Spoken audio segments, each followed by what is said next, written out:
Paano naman po kapag washing machine at ref ang magkatabi? Safe po ba?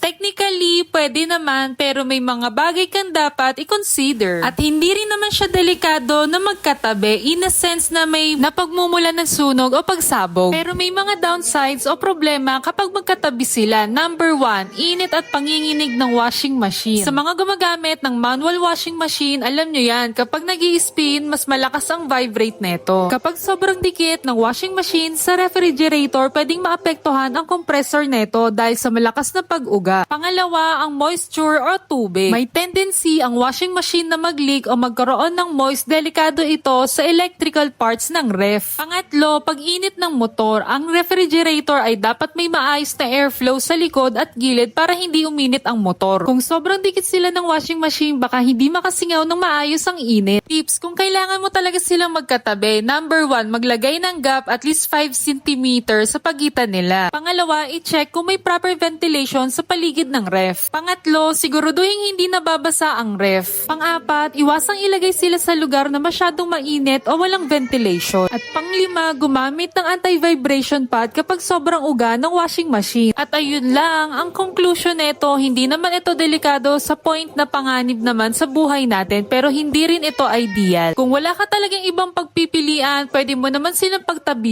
Basta't sundin ang mga safety at maintenance tips. Wag nyo na lang pong gagayahin yung gantong setup. And that's it for today. Sana may natutunan kayo. Follow for more!